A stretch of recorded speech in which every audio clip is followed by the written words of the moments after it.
兵庫の田舎はいよいよ田植えの季節を迎えました。今日はご近所さんに誘われてお茶摘みとタケノコ掘りに出かけます。せーの、は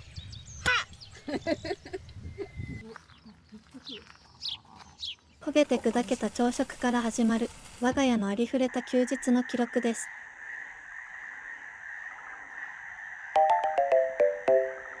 土壁と私。こんにちは、土壁です。神戸と兵庫の田舎を行き来しながら、築140年の古民家を少しずつ直したり、畑や庭いじりなど田舎暮らしを満喫しています。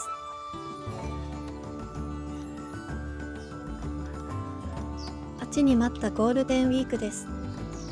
普段の週末は滞在期間が短くて作業もはかどらず、じりじりすることも多いけど、この長期休暇の間に古民家修繕の作業を進めたいところ。10連休、遊びつつ作業もがっつりしたい。いつの間にか古民家の周辺は田植えフィーバー。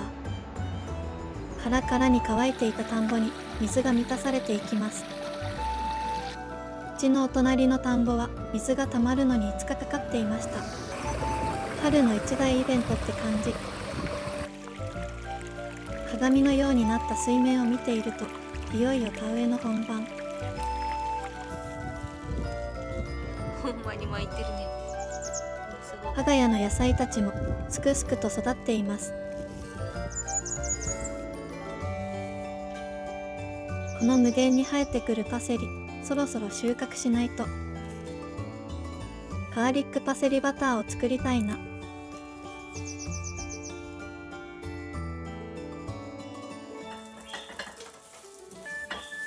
今日も懲りずに朝ごはんはズボラバーガー。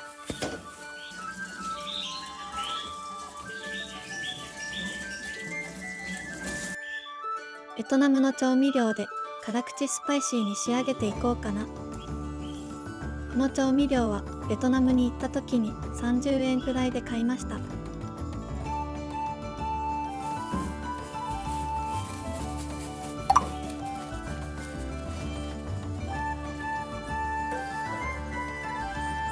生肉をパンに塗りたくるのは衛生的に良いのかは分かりません。個人的には簡単だし、お腹も壊してないし、洗い物も減るし、おすすめですが、私のお腹が強靭なだけの可能性もあるので、真似はしない方がいいかもしれません。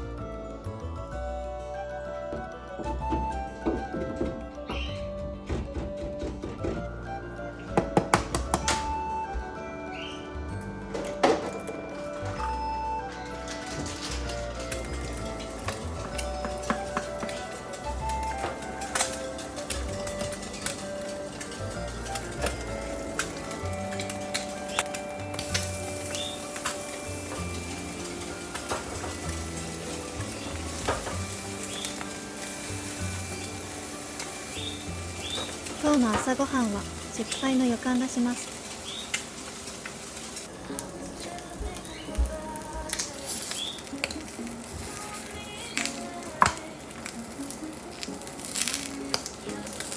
ブザーに砕け散った私のバンズ。これはこれでなんかアバンギャルドを感じるような。今日も縁側でいただく朝ごはん。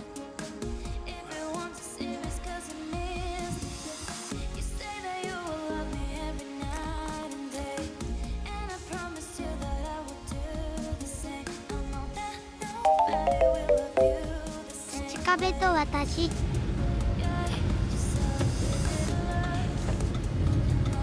近所さんに誘っていただき、お茶摘み、タケノコ掘りへ出かけます。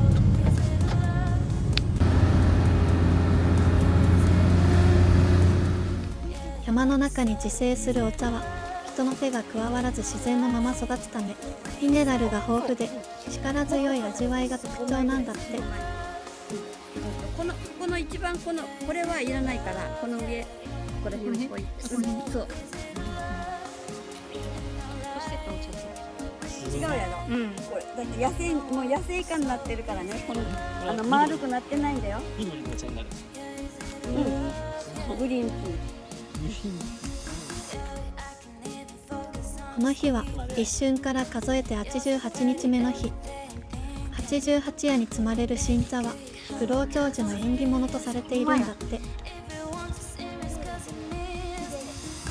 熊が出てきそうな山で少々ビビりながらの茶摘み作業。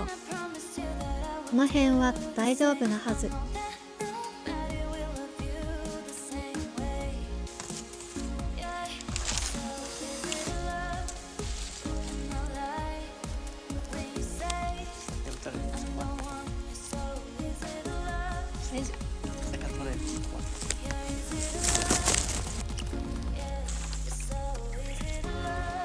山の空気は外よりもひんやりしてすがすがしくて、木々の隙間から差し込む光が少しだけ特別に感じられます。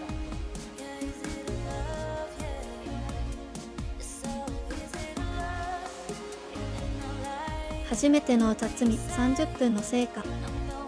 頑張った割に成果はこれっぽっち。一方、比重ベテランのご近所さんはカゴいっぱいにパンパン。お茶の葉っぱ1キロで約 200g のお茶になるんだって。こんなに摘んでも少ししかお茶にならないんだ。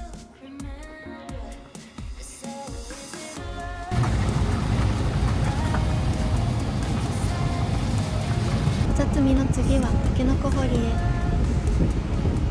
パブリツアしてもらってるみたいで楽しい。ありがたいな。里山にある立派な竹林。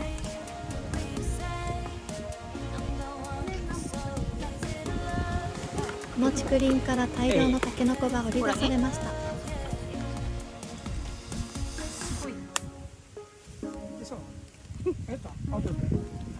私はタケノコを掘るのが苦手です。すごいよ。傷つけずに掘り起こすのは本当に難しい。だからって言い訳じゃないけど、掘るより探す方が楽しいと個人的には思うんです。すごい。でかっ。この王子。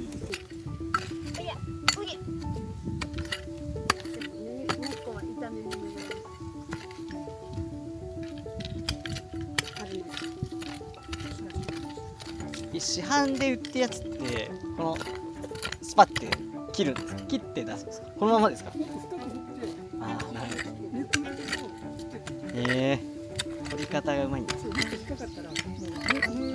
はいはい。あ、そこまで掘るわけですね。あ、これはいけそう。ほら、楽だもん。楽？これはまさか。ああ、なるほど。そこら辺まで行ってスパッと切ると。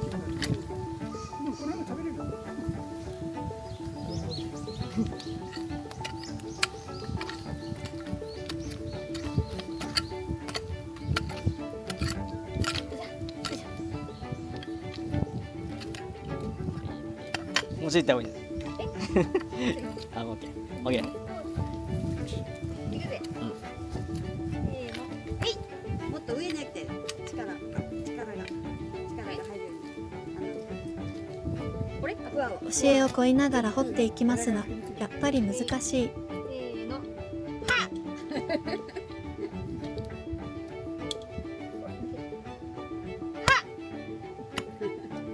なんか石が。石や。すごいな。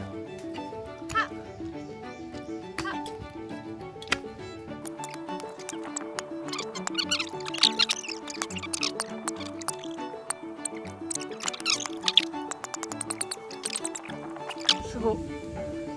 こんななってるね。畑の上ちょっと。ほんまや。お家に戻って早速タケノコの皮むき。皮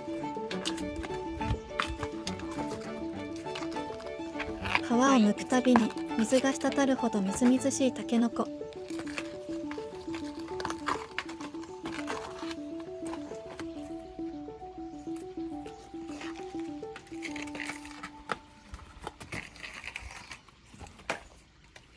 これカラッカラになる。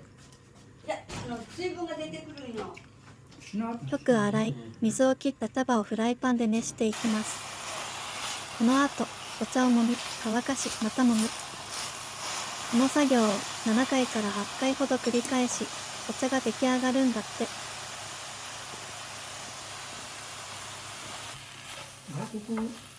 ママさんお手製の新茶、楽しみです。もうこのまま置いとこう。ちょっと焦がしちゃったけど、焦がしてるのは使いません。はい、これで手で揉んでいきます。後で。それでベトナム料理が出てきたんですか。そうそう。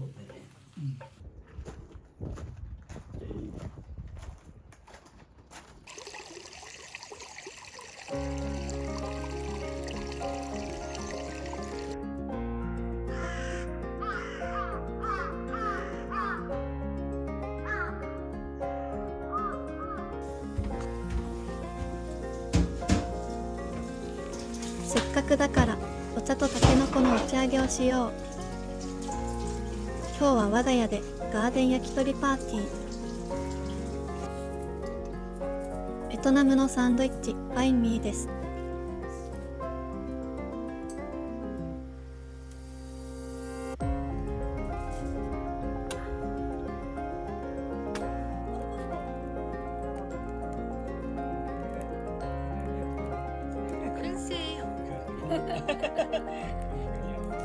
神戸のマンションではお隣さんも上の階の住人も下の階の住人も誰が住んでいるのかも知らない。ここに一歩足を踏み入れると人と人との距離がぐっと近くなる。どちらが良い悪いではなく、それぞれの場所にそれぞれの心地よさがあるんよね。